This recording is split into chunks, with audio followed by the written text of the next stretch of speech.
Good evening, all. Ira Epstein, and here we are with your financial market wrap-up. And this wrap-up is for Monday, the 6th of January, 2025, 6:15 p.m. Central Time. You know, the action today was all over the board. The Washington Post started off by publishing a story that they are quoting anonymous sources, well-placed, that President-elect Trump was wavering on his tax plan. It's not going to be across the board, and it might not. And then they went into details where it may not be anything but materials that can't hurt America that we'll take in.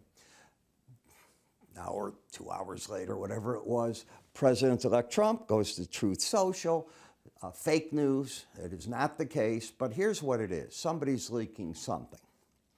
And that's how you have to approach it. When you get this kind of smoke, goes into a newspaper with anonymous sources, and you know the election's coming, you know the relationship, somebody's talking. And if I were the president-elect, I would have my staff, trusted members, find out who it is, out the door. It's that simple, all right? Unless he wanted that to be posted that way, unless he wanted it leaked, and I don't think that's what he wants to do just yet. We'll see. Metal markets tonight basically lower, stocks trying to rally a little bit, but the bigger news in the stocks was tech took over the leadership today, and anything to do with chips, and I'm talking the chips themselves, not the software for the chips. They were moving on up and away. NVIDIA is going to give us some guidance tomorrow at the CES conference, the Consumer Electronics Show. Jason, the CEO of NVIDIA, is speaking, and we will find out what he says, where he thinks things are going, and that will be one of the catalysts there. But I think everybody wants to hear is the forward guidance coming out of NVIDIA tomorrow. That's what I think the market's going to hone in on.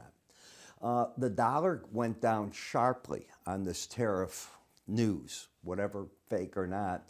Tonight, you're still getting a little break, though, in a number of the currencies as they're pulling back. Today was one of these funny days. You're getting starts and stops in the market. It is not uncommon. What is the date? It's January 6th. You try to catch trends, but you're getting this in and out as money comes in, money's going out right now, and traders will get themselves settled. I wish this were a full trading week, but it isn't. You're going to get on the 9th, the observance day, unfortunately. Not unfortunate that we're observing, but unfortunately the President Carter has passed away, or maybe it's a good thing at 100 years of age. I guess it depends what side of that you're on. He was in a hospice. Either way, the market's going to observe that, so we have a 4-day week again, and that's my point.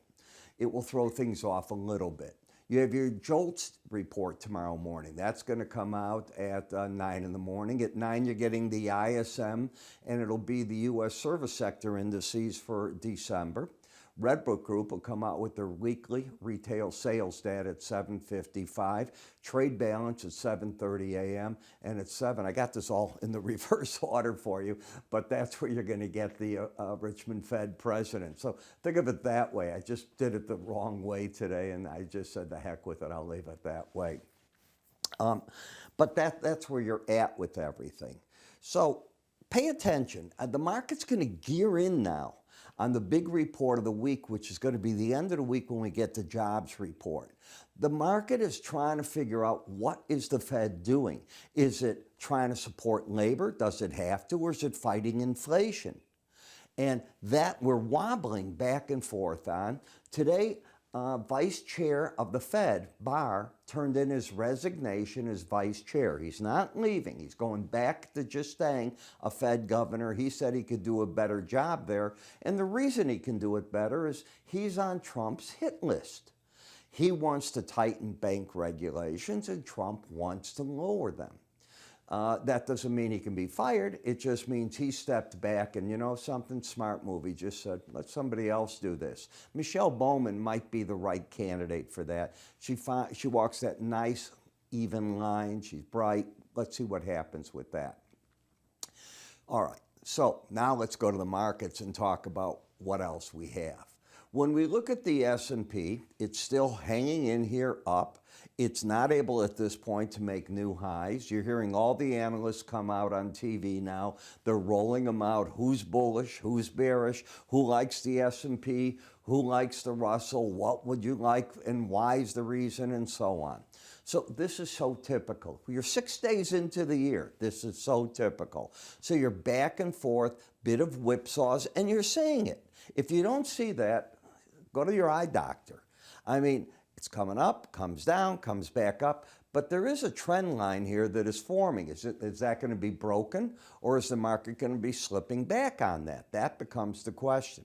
The swing line has a pattern of higher lows, but lower highs. Not the best of patterns. It's a market that's doing this. It's just coming in like that. Now the question is why? Well, one of the reasons is you're up to the 18-day average. I call that the line in the sand. If you're taking my full charting course, this is what you look at. It's one of the most important averages. Moving average people, and there's a ton of them in the markets, just turn on financial TV, try to get through 2 hours with somebody not talking about moving averages. It's difficult. If it's a charting show of any type, they'll be talking them. Markets like to look for neutral points or support or resistance points off averages. For the moment, this is a resistance point. It's the neutral point for me. When the market's over it, I have a bullish bias. Under it, a bearish bias. And when you go right to it and fight a battle, it's looking to see what can it do. And this is like going around a corner. Oh, I see that. Yeah, do I want to go that direction? That's basically what's going on. The market held very nicely 4 days ago, the 100-day average in the Bollinger Band, and snapped right back. It's exactly what I teach in my course. By the way, you can still get that course until Monday, tonight, at midnight Central Time at the big discount. On the website, iraepstein.com, that's when it goes up. We kept it going. A lot of people reached out to us, can you get there? I didn't think they were telling the truth, but we had a nice amount of sales over the weekend, so obviously they were telling the truth. And I knew people could get caught in the storms. They wanted to get home, but anyone that wants it now can get it, and it ends today. And look at that, how it's just holding there and held that. So you can see where you're at. Momentum's back up. So you need a definitive close over this to say, hey, market's got free sale. Maybe it can lift itself a bit higher. When you come to the NASDAQ, you've got the higher high, the lower low. So it's another one of these patterns. Where do you think it's fighting its battle? Look at it right here, what it did, and look at it right here. Went down, held the Bollinger Band again, and came snapping back in the market. The Dow is a weaker sister. It can't even get up at this point to the 18-day average. What it did is when it first fell down and hit the 100-day average in the lower Bollinger Band, that became an important number. And ever since then, if you look at that, that's all you've been doing. You're marking time. You're trying in momentum to pick up via the fact that you're oversold trying to correct it, but in terms of bias, you're still in a downtrend. And in the Russell, the market has rallied right into the cusp of where the 100-day average and the 18, the red and the green, are meeting each other. They're 6 points apart. Are we going to get a bearish crossover? Which way is this going to go? A bearish crossover would be the 18 closing underneath the 100, but price has to be underneath both of those. In the 10-year notes, you're still adding yield. So the market's watching what's going on. It's still saying to itself, well, here we are at 461. Markets generally don't do well at over 4.5. If you've gone back recently and you're looking at where the 10-year note yield is, you've had problems there. The 5-year, same thing. You lost the embedded reading. Are you going to be able to get up here becomes the big question. That's what I think it owes, is the 18-day average of closes. In the dollar, the pullback today, again, I think a lot of it has to do with tariffs and some lost momentum. Take a look at this. Here is the market on the close of business Friday. You still had the embedded reading where both numbers were over 80. You lose it on the close today. It wouldn't surprise me if price and the 18-day average come together now. You're so close, why not? The bigger question is, do you get under 107.34 and a half? and really say you're no longer in an uptrend. That could happen. And of course, on the other side of the argument, your rally today in the euro currency off the tariff news, which was positive for foreign currencies, bearish for the dollar, and the market went right there and it sort of went, oh, let's see what we can get next. British pound, I still view this as a bounce in a market that's overall keeping its bearish bias, but it needs to correct an oversold condition, and we're getting that.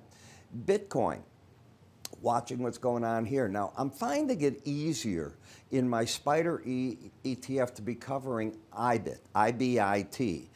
Go take a look. You can Google it on the websites anywhere and you'll find out what it is. It tracks this, and it's about a $58 stock. So instead of putting up and buying something that's $100,000 plus and the margin's crazy, I think that's the easier way to trade this, and I began coverage of it today for my subscribers. I've waited for somewhere in there, and I had been covering Ethereum in the SPDR, and I said, that's not what they want to cover. This is what they're going to want. And I think that's it. And, you know, if Bitcoin, and it's a momentum trade, if it can keep going, I don't know what the number is. All right, you're in uncharted territory. And because they don't make any more of them, because there's now over $2 trillion in it, people like this.